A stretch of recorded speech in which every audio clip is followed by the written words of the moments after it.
Bonjour à tous, bienvenue sur un matinale de géopolitique profonde. Nous sommes le 15 octobre et pour cette émission, nous aurons le plaisir de recevoir pour le grand angle Philippe Herlin afin de faire le point sur la situation économique française qui est absolument catastrophique. Comme vous le savez, chers amis, on pourra rentrer dans les détails sur l'évolution de l'économie française et de l'impact que ça aura à la fois évidemment sur les réactions politiques pour gérer la crise du budget, mais aussi l'impact que ça aura directement sur les contribuables français et les consommateurs français qui, à mon avis, vont être fortement impactés par l'évolution économique de la France. Voilà. Mais avant de recevoir Philippe Herlin pour le grand angle, on va attaquer tout de suite la revue de presse où nous aurons une nouvelle participante surprise. On vous laisse la découvrir dans quelques minutes, qui participera à la fois sur la revue de presse nationale et internationale. Elle nous rejoindra dans quelques minutes. Mais bien évidemment, pour animer cette revue de presse, je suis toujours accompagné de Nicolas Stocker. Bonjour Nicolas. Bonjour Raphaël, bonjour chers internautes. Surpris, on est à l'heure et vous n'êtes pas encore réveillés, mais comment se fait-il que vous soyez si peu nombreux dans le chat? Allez, il faut se dépêcher, on se lève là. Et une fois que vous êtes réveillé, que vous avez votre café dans la main ou alors votre boisson chaude, n'oubliez pas de mettre le pouce et de partager la vidéo aussi. C'est très important pour pouvoir nous soutenir. Alors Nicolas, qu'as-tu choisi aujourd'hui pour faire le point sur l'actualité politique française? Ah déjà j'aurai ma mascotte, ça va être mon fil rouge de la journée, c'est le cornu. Le ministre de la Défense. Ah, mon le cornu, j'ai trouvé mon porte-coton. Un véritable porte-coton. Pour ceux qui savent ce que c'est qu'un porte-coton, bien évidemment, c'est pas compliqué. Le porte-coton est une charge de l'Ancien Régime. Mais attention, il y en a qui sont ministres, mais ils peuvent être aussi comme charge porte-coton, consistant à assister le roi lors de la satisfaction de ses besoins bien naturels. Il est employé au service des latrines. Eh bien, l'employé au service des latrines, ce sera Sébastien Lecornu. Ah là, j'avoue, celui-là, il m'a régalé par un article qui montrait toute sa fidélité au chef de l'État. On en parlera un petit peu plus tard du ministre de la Défense et de sa sobriété. Vraiment, je me suis régalé à lire ce court article. Je vous en ai sélectionné les morceaux choisis, comme on dit. Alors, à part le cornu, le sujet principal qui a occupé hier les médias est évidemment le mémoriel. C'est la République finissante. Si Macron pouvait tous les jours sortir Madame en tailleur noir aux Invalides avec les talons aiguilles, il faut faire attention quand même, Madame Macron, avec les pavés de la cour d'honneur de la place des Invalides, pas se casser la gueule lamentablement. Mais s'il pouvait nous faire du mémoriel tous les jours, Macron, c'est sa grande spécialité. Il fait des discours fleuves, il adore ça, il s'écoute parler. Il fait travailler un peu ses conseillers. Pendant des heures, il explique tout le bien qu'il fallait penser de notre cher disparu, qui en général a disparu à cause de lui, à cause de son impéritie, à cause de son incompétence, à cause de son laxisme. Mais par contre, il est là pour après, tout en disant, vous savez, c'était la fameuse formule complètement lunaire après l'assassinat ignoble de Samuel Paty, où sortant du lieu où se confinaient, où se recueillaient tous ceux qui avaient pu être impactés par l'attentat, il arrivait sur le parvis du collège et devant les journalistes, il lançait son fameux « No passaran », ils ne passeront pas. Non. Il était, regarde un peu à ta droite dans le caniveau, je crois qu'il est déjà passé. Je crois que malheureusement, ce que tu prétends qui n'arrivera pas est déjà arrivé. Et donc évidemment, on a le droit depuis à du mémoriel, à du déploratif. 4 ans que ça dure, comme l'a dit fort justement une journaliste sur un des plateaux des chaînes en continu. 4 ans que ça dure. Ça a d'ailleurs saisi un peu d'effroi l'ensemble des participants. Ça a été un grand moment. Alors, ce qu'elle avait à dire, par ailleurs, cette charmante jeune femme blonde, avait peut-être moins d'intérêt, mais par contre, ça a été absolument extraordinaire. On a senti le plateau avec les vaches sacrées habituelles qui commentent l'actualité. saisie d'effroi, elle dit une simple vérité: «Oui, ça fait 4 ans que ça dure», du genre: «Et vous allez f et ça va continuer longtemps comme ça et vous allez les accumuler, les mémoriels et bientôt il y aura tous les jours un jour, d'une victime, mais dont on dira toujours: "C'est derrière Samuel Paty, derrière Bernard, derrière toutes ces personnes, évidemment, c'est la République qu'on attaque." Bon, on connaît le discours usé jusqu'à la corde qu'il nous, ressasse systématiquement, attentat après attentat, meurtre après meurtre, assassinat après assassinat. C'est toujours la même rengaine. C'est une façon d'ailleurs d'effacer la victime et ses familles. Alors certaines se rebiffent, comme la famille de Samuel Paty avec Michaela Paty qui, eh bien, elle dit son fait au régime, à la République, qui n'a pas su, et à l'État surtout, qui n'a pas su protéger son fils, alors que, dit-elle, le les services du Premier ministre, les services du ministre de l'Éducation nationale étaient parfaitement au courant des menaces, mais ils n'ont rien fait. Avant, puisqu'après, comme je vous l'ai dit, les ors de la République viennent recouvrir la malheureuse victime. Alors c'était assez étonnant d'ailleurs dans le décalé perpétuel, puisque la journée de cérémonie, la minute de silence, est tombée le 14 octobre. Alors je me suis gratté la tête, le crâne, dégarni, mais qui n'a pas perdu toute mémoire. Je me dis, mais c'est bizarre, pourquoi le 14? Le 14, il n'y a pas eu le 14, c'est le 16, Paty. Et alors je me dis, ah, mais alors ils ont dû faire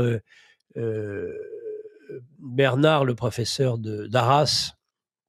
J'ai regardé, mais non, lui, c'est le 13. Alors pourquoi faire une commémoration le 14? Pourquoi la minute de silence? Alors comme à la je me tais, hein, à la je me tais, à la je me tais. Alors donc je me tais dit on se tait. Elle porte bien son nom, celle-là. Une minute de silence, je me tais pendant une minute, hein, dit Madame je me tais. Mais ça s'adapte, hein, selon la sensibilité de chaque professeur. Moi, j'adore ça. C'est la première fois que j'entends ça. Vous jugerez selon la sensibilité du professeur si vous faites appliquer cette minute de silence ou pas.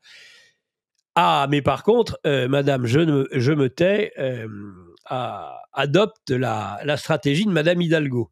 Elle a trouvé rien de mieux pour commémorer la mort de Paty que d'illuminer au drapeau bleu, blanc, rouge son ministère, le ministère de la rue de Grenelle, le ministère de l'Éducation nationale.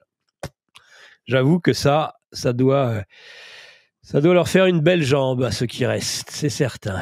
Eh ben, écoutez, le 14, c'est bizarre, c'était Lola. 2 ans après Paty, c'est amusant, personne n'a jamais fait le rapport. Il faudrait le faire, ce rapport, il faudrait le creuser, ce rapport. Oh, il n'est pas direct, au sens causal du terme. Il n'y a pas de rapport direct entre la mort de Samuel Paty et la mort de la petite Lola, dont on rappelle que l'étymologie de son nom, en fait, derrière Lola, c'est Maria Dolores, pour ceux qui ne sauraient pas. C'est un diminutif espagnol. Marie de douleur, qui a subi un chemin de croix, hein, un calvaire, évidemment, avec cette Dabia, la OQTF algérienne, qui a massacré cette gamine. Et les parents par la même occasion. Le père est déjà mort, d'ailleurs, d'alcoolisme. Et la mère ne se reconstruira jamais. Et c'est Lola, c'est étonnant que ça soit le 14. C'était étonnant que 2 ans après Paty, finalement, ce soit un peu l'inverse. Vous voyez ce que je veux dire? C'est-à-dire, c'est pas un jeune qui tue un prof, c'est une personne plus âgée qui tue une élève. Le soir même de la sortie des classes, avant les vacances de la Toussaint. C'était pas le même jour dans le calendrier, mais c'était un vendredi, puisque c'était dans les 2 cas un vendredi, après les cours, à la fin des cours, juste avant les vacances, avec 2 ans d'intervalle, mais avec une inversion.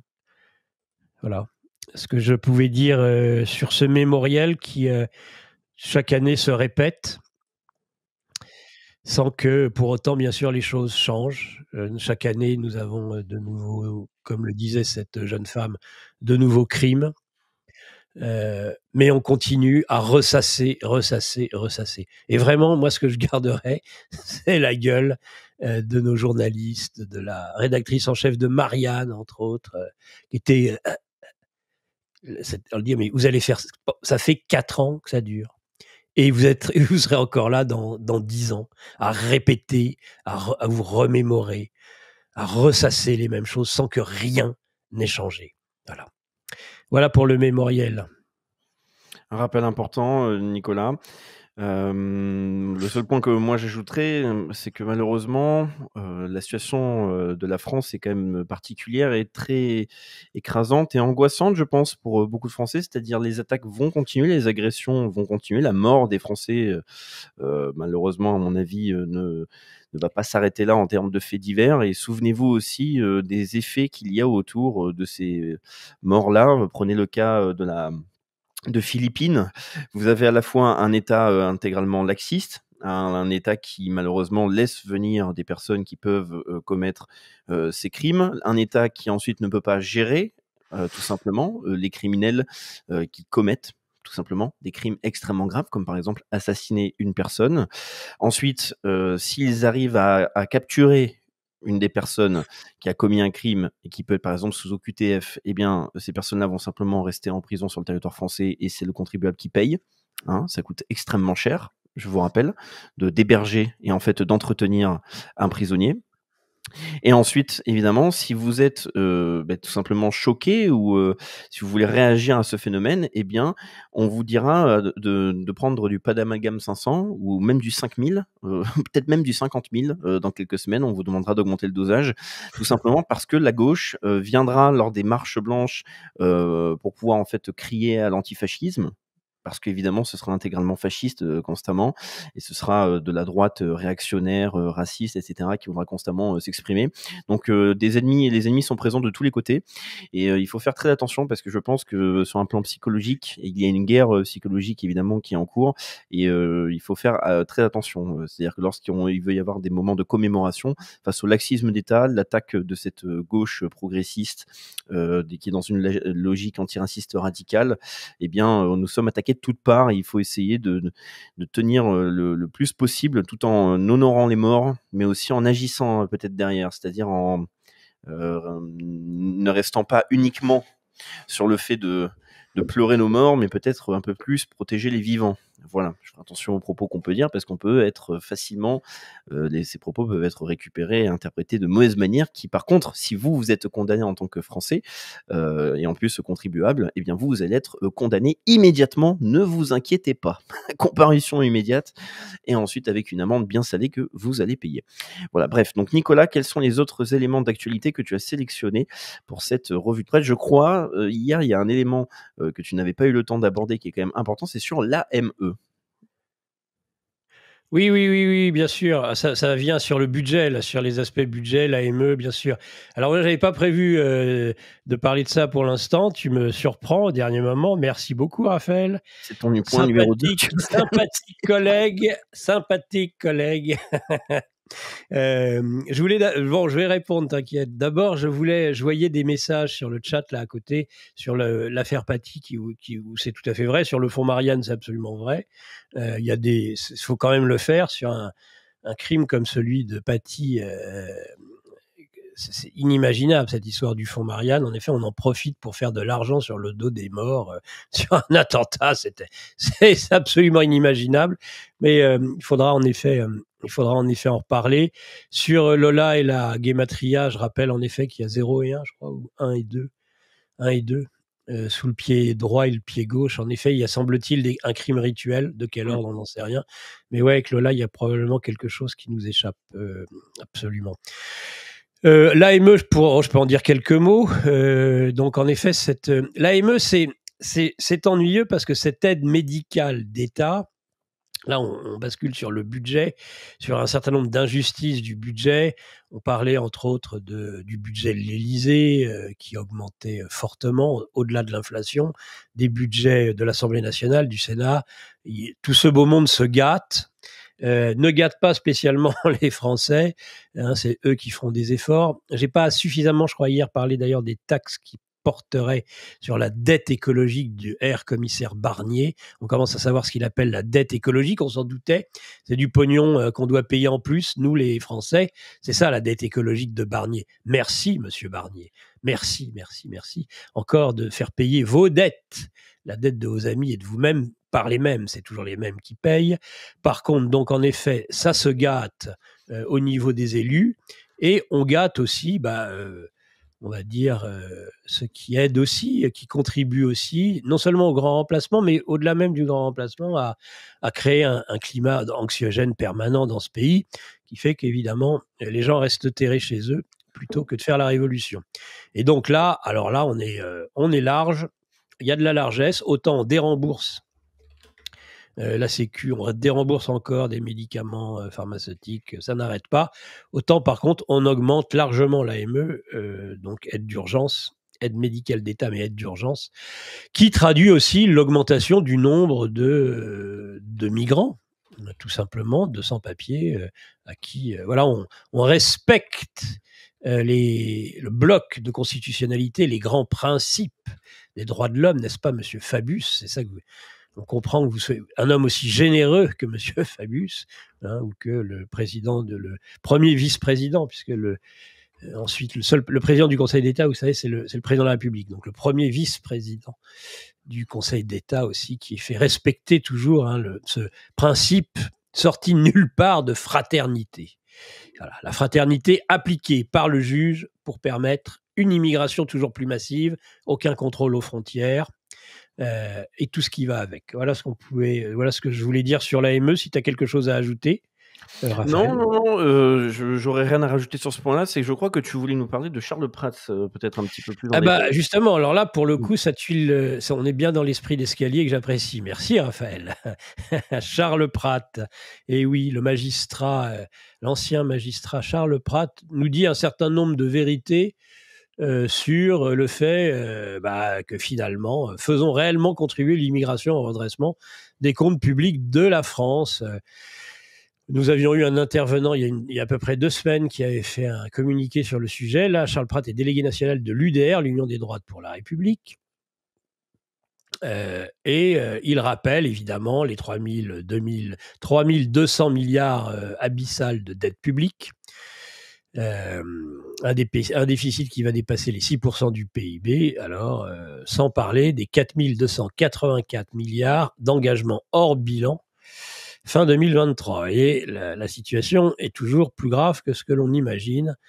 Et il n'y a que M. Pignon pour découvrir tous les jours, on m'avait pas dit à quel point c'était grave. Mais il fallait démissionner, Herr commissaire, si vraiment vous avez trompé, parce que si on vous a trompé, c'est qu'on a trompé les Français sur la réalité du déficit et que M. Macron a trompé les Français sur le pourquoi de sa dissolution.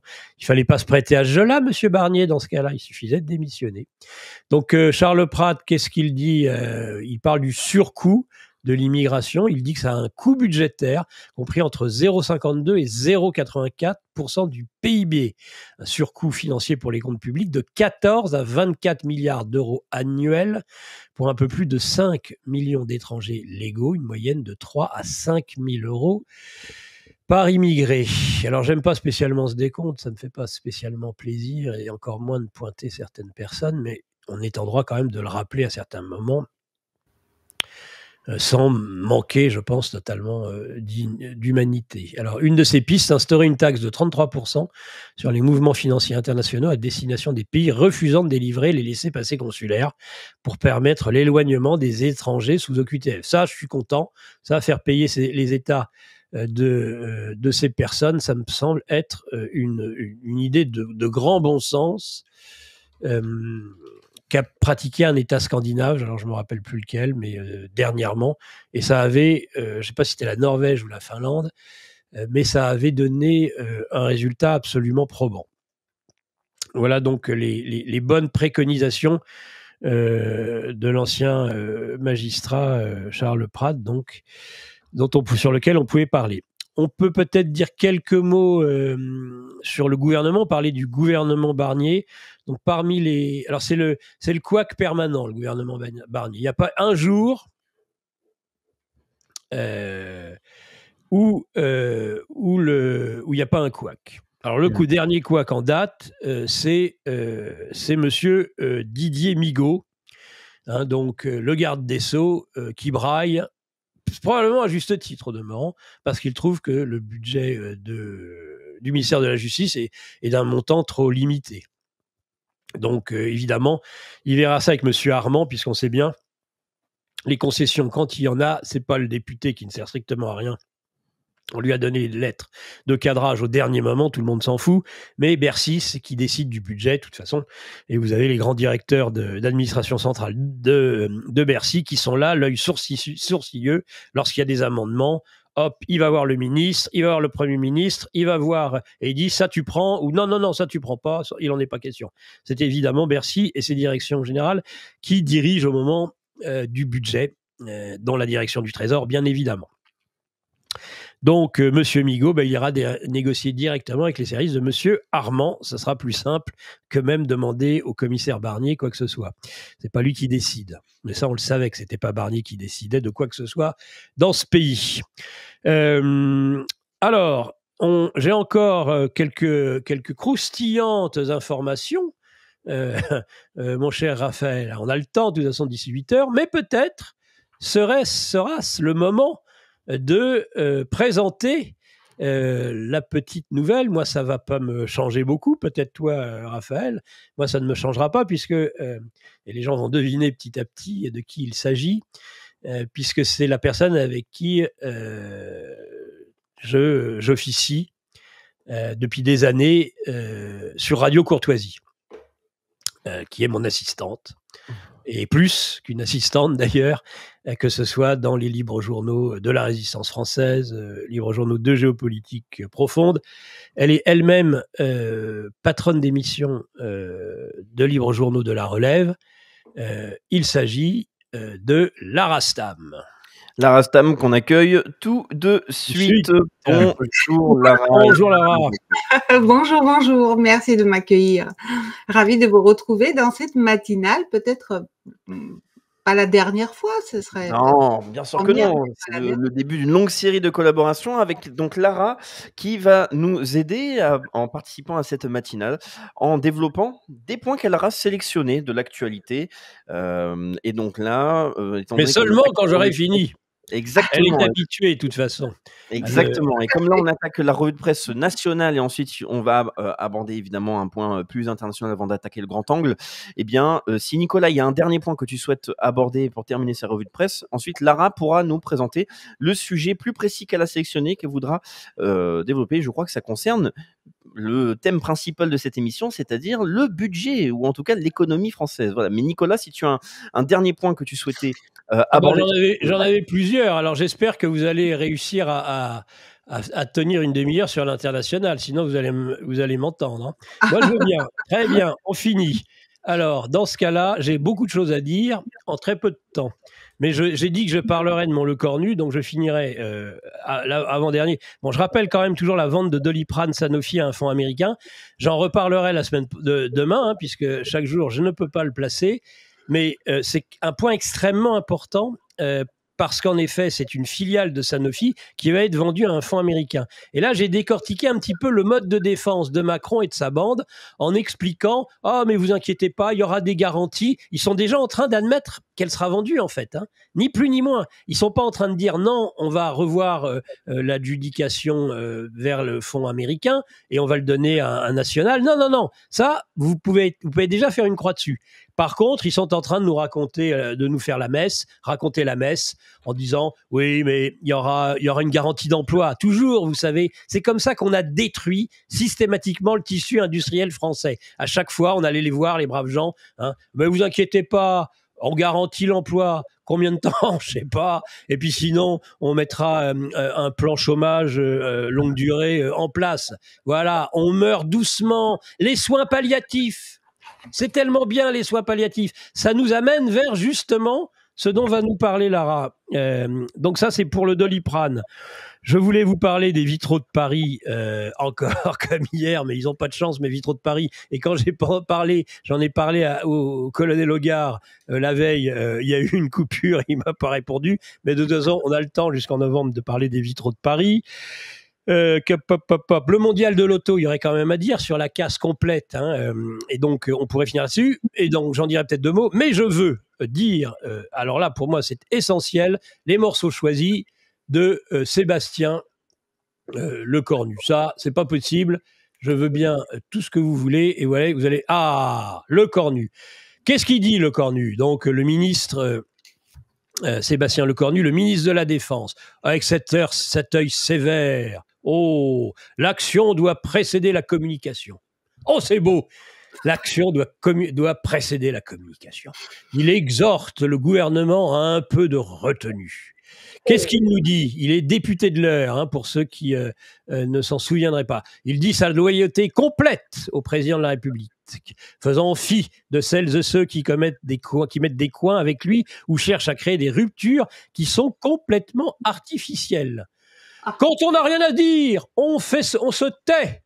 À l'heure où il y a beaucoup de médias, de réseaux sociaux, de capacité à communiquer, les hommes et les femmes politiques doivent renouer avec une forme de sobriété. C'est extraordinaire. Ce porte-coton qui parle de sobriété alors qu'il est dédié justement, hein, aux besoins du roi. Hein, c'est sa charge. Et on parlait hier encore des repas bien sans aucune sobriété, hein, sans aucune décence, que M. Macron pratique, soit tantôt au Louvre, tantôt dans la galerie des glaces du château de Versailles. Monsieur Lecornu, avec votre sobriété, vous savez où je me la mets. Surtout pour vous et les vôtres. Voilà. Et il dit qu'il se considérait déjà, à la différence peut-être de certains de ses semblables, de sa génération en politique, d'une sobriété naturelle, un caractère qui rend pour lui difficile toute exposition trop prononcée. Communiquer tout le temps et être faible dans les actes ne me permet pas d'être endurant sur le long terme. Voilà ce que nous explique Monsieur Lecornu. C'est vrai, Monsieur Lecornu, que l'armée française, comme l'armée de l'OTAN, quelle efficacité en Ukraine! Ah, pas trop de mots, que des actes. Ah, on les voit, les actes, hein, avec Bruno Le Maire, qui voulait mettre à genoux économiquement la Russie, et vous, qui prétendiez mettre militairement à bas la Russie. Des actes, Monsieur Lecornu. On en veut encore des actes comme ça. Bouffon. C'est de la bouffonnerie. Le roi a son porte-coton, mais il a aussi son bouffon. C'est Sébastien Lecornu. Ça me met hors de moi. Et donc, juste pour terminer et pour en effet permettre à Lara d'intervenir, aussi, donc nos Mozart de la finance ne sont pas seulement nuls en budget, ne sont pas non seulement nuls en économie et en dette, ils sont nuls bien évidemment aussi en microéconomie. Et donc, ils ont, c'est pas compliqué, alors, grâce aussi à vous, Monsieur Lecornu, hein, on sait toujours, Monsieur Lecornu, parlez un petit peu nous de Nord Stream, un peu moins de blabla, ou au moins des actes là-dessus. Qui est derrière Nord Stream, Monsieur Lecornu? Vos services ne le savent pas? C'est qui, Monsieur Lecornu? Ça m'intéresse. Là, des actes, Monsieur Lecornu. Allez, on y va. Donc, grâce à cela, l'économie européenne est exsangue, l'économie allemande se liquéfie. Et puis, bien sûr, ce n'est pas que lié au coût de l'énergie, même si elle importe évidemment sur le marché automobile, mais elle est aussi du fait de ces folies de l'électrique, où nous étions les meilleurs en thermique, et de loin, et la France n'était pas si loin de l'Allemagne, et où nous avons décidé de renoncer absolument pour cette hérésie du réchauffement climatique dont on découvre tous les jours. Si vous ne l'avez pas remarqué au thermomètre, vous ne le remarquerez jamais, qu'on est en train de rentrer dans une ère peut-être pas de petite ère pré-glaciaire, mais en tout cas plutôt par rapport au début du 21e siècle, plutôt vers une baisse des températures, et ce, à l'échelle globale. On le mesure dans l'Atlantique, à la température de l'eau, parce qu'on nous enfume en parlant de la Méditerranée, qui est une mer intérieure. On s'en fout de la température à la surface de la Méditerranée en Corse. On s'en fout. Ce qui est beaucoup plus important, c'est la température dans l'Atlantique, parce qu'elle indique des choses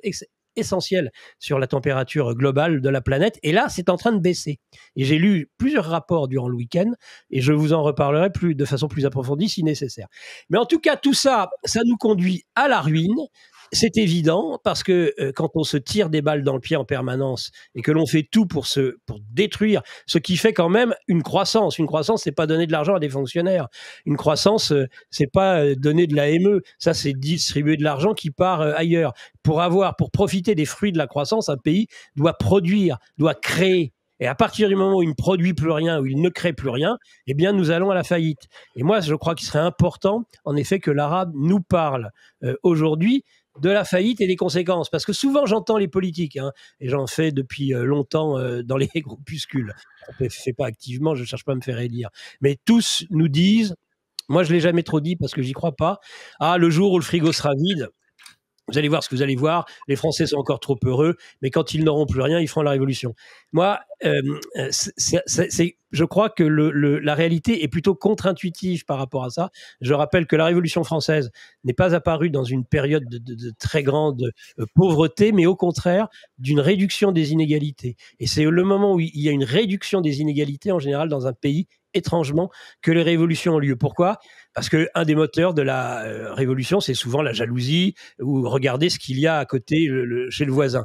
Et quand on le voit et qu'on n'est pas si loin, étrangement, ça attise la colère et c'est elle souvent qui précipite les pays. Alors que lorsque les écarts sont très grands, eh bien, j'ai l'impression que c'est plutôt l'inverse.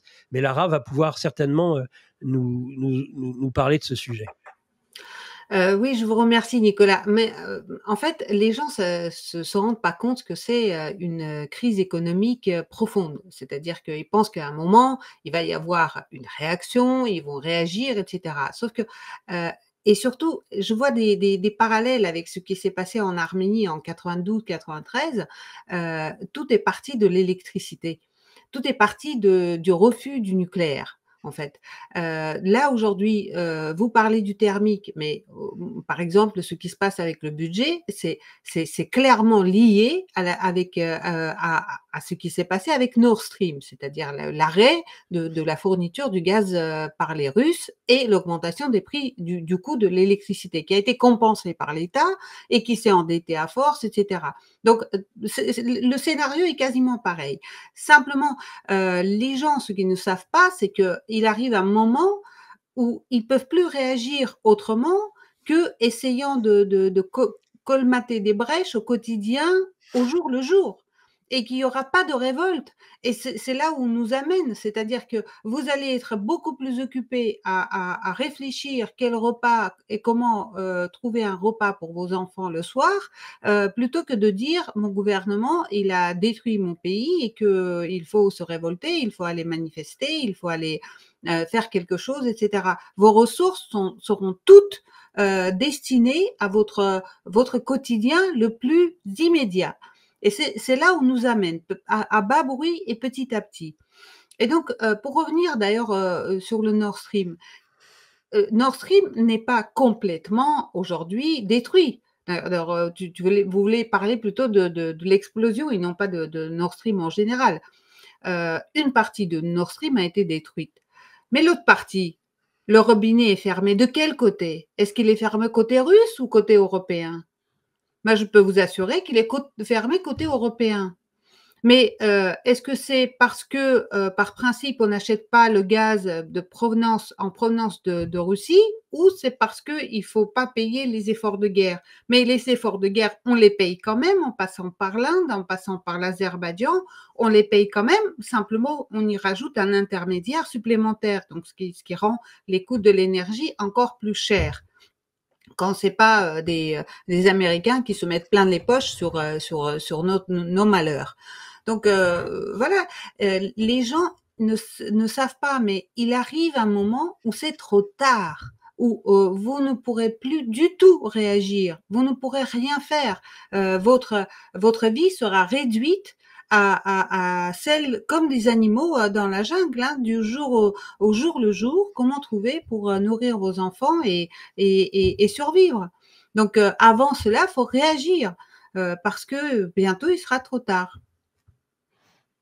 Absolument, bientôt il sera trop tard. Est-ce que Lara, tu avais un autre point à développer, Oui, qui peut il y être en avait lien alors sur l'actualité politique française? Après, on pourra passer, parce que là, il y a plusieurs sujets qui ont été abordés, sur lesquels on va revenir pour l'actualité internationale, notamment sur le sujet du gaz, hein. Il faut savoir que là, il y a eu des décisions importantes qui ont fait réagir plusieurs pays en Europe, notamment l'Autriche, l'Hongrie et la Slovaquie, avec l'annonce de l'Ukraine qui ne veut pas renouveler son contrat avec Gazprom. à partir de 2025, ce qui a fait vivement réagir le pays, mais on en parlera juste après. Donc Lara, si tu as un autre point à développer, notamment voilà, sur l'actualité politique française, tu as la parole libre. Ah bah merci. Tout à l'heure, Nicolas, vous avez parlé du mémorial et de Lola et de Philippines. Enfin, bien sûr, Samuel Paty, Dominique Bernard, tout ça, mais le volet Lola et Philippines, je voulais juste revenir dessus. Il y a quelque chose qui est étrange. Dans l'histoire de Lola, la famille n'avait jamais pris parole. La mère a pris parole, enfin, a donné une interview au Figaro hier. On rappelle que il y a une fondation Il y a une qui a été fondation créée, créée, exactement, la fondation rappelez-moi. Blumberg, enfin, en tout cas l'ancien maire de New York, le même qui a été pris la main dans le sac dans l'affaire Epstein, Oui. on n'a jamais compris pourquoi, avait créé une fondation pour la famille Lola. Ça, j'avoue. Ça c'est et donc on a appris pratiquement hier seulement le nom complet en fait de la mère, donc Davier Ropital. Et la mère demande pourquoi. Dans l'histoire, le pourquoi, il me semble qu'on nous a livré une version complètement folle-dingue sur l'histoire de Clay. C'est-à-dire sur le fait que Dabia avait demandé des clés de l'appartement de sa sœur et un badge et que la gardienne avait refusé de lui fournir. Étrangement, ça colle plus.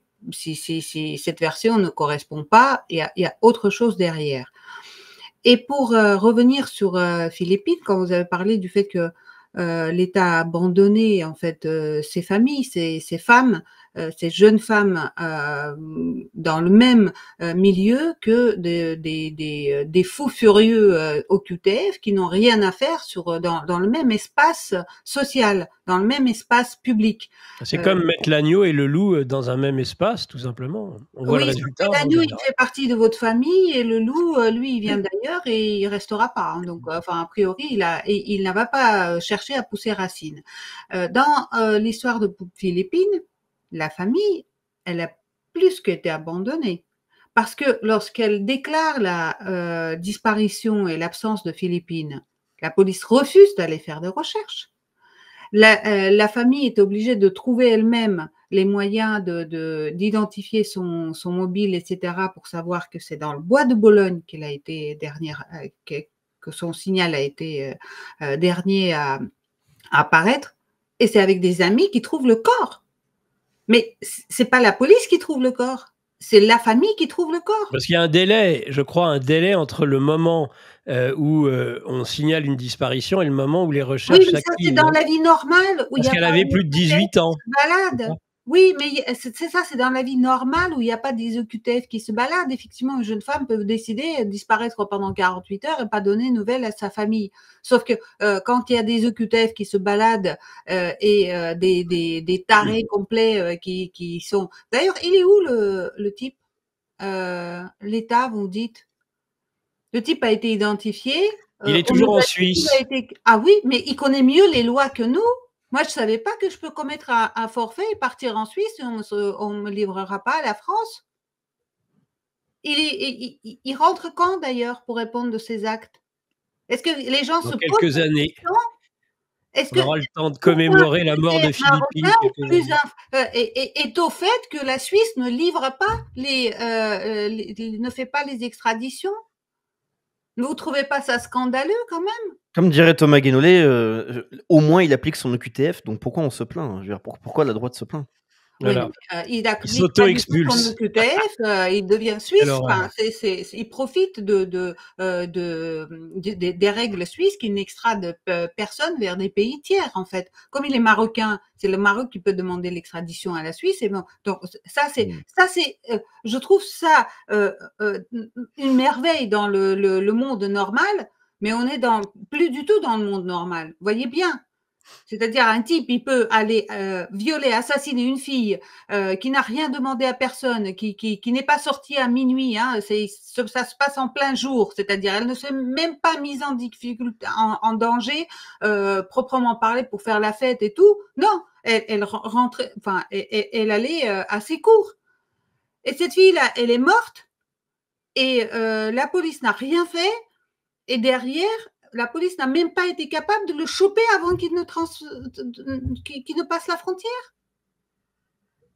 Avec la Suisse, ça va. Tout va bien dans la vie, hein. Bah, c'est ça. Et en ce qui concerne, encore une fois, Lola, bah, moi, je veux savoir avec la mère, pareil, pourquoi? Qu'est-ce qui s'est passé dans cette histoire-là? Et comment se fait-il qu'une femme qui semblait être plutôt une fille qui aimait bien son image, etc., sur les Instagram et tout ça, d'un coup parle au téléphone en disant il l'a fait, et que derrière, elle se retrouve, elle se fait accuser en disant, parlant même d'abus sexuels. C'est bizarre. Ça ne tient pas la route. Donc, voilà. Les gens, posez-vous la question. Vous n'aurez pas forcément les réponses, mais continuez à poser les questions. C'est ça le plus important. Notre-Dame, faut poser les questions. C'est pas un mégot. Donc, vous n'avez pas la réponse. Et tant que vous n'avez pas la réponse, faut poser la question. Le jour où vous commencez, comme vous le faites aujourd'hui, à oublier vos questions et vous satisfaire de l'absence de réponse, c'est fini. Vous êtes prêt pour être plus tard complètement cornaqué par des problèmes d'immédiateté de votre vie. Voilà, c'est ce que j'avais à dire, c'est mon petit coup de colère aujourd'hui. Un coup de colère qui est justifié et qui est important de faire, et en tout cas de propager, parce qu'il faut donner un petit peu plus de vitalité et d'énergie face malheureusement à ces scandales et ces injustices globales. Alors, je vous rappelle un point, parce que c'est un très bon rappel, hein, le cas Lola. Évidemment, Philippine, les conditions de la mort sont atroces, mais si vous vous souvenez des conditions de la mort de la petite Lola, c'est quand même mort par asphyxie, après apparemment avoir donné un orgasme à la personne qui ensuite l'a tuée, avec ensuite des marques sexuelles. J'y crois pas. C'est en tout cas ce qui a été énoncé. De toute manière, on est face non pas à une, excusez-moi du terme, une mort simple et rapide. Apparemment, on était sur une mise à mort qui a été extrêmement douloureuse pour une petite fille, en fait. Donc, quand on voit le peu de réponse de la part de la justice et surtout le manque de fermeté et d'autorité, malheureusement, je pense que le signal est envoyé par l'État sur la population française. Alerte Info. Géopolitique profonde prend sa place dans le paysage médiatique français. Bonsoir à tous, vous êtes sur Géopolitique profonde, la chaîne qui est là pour remplacer les médias subventionnés. On investit maintenant la rue et on veut vous entendre.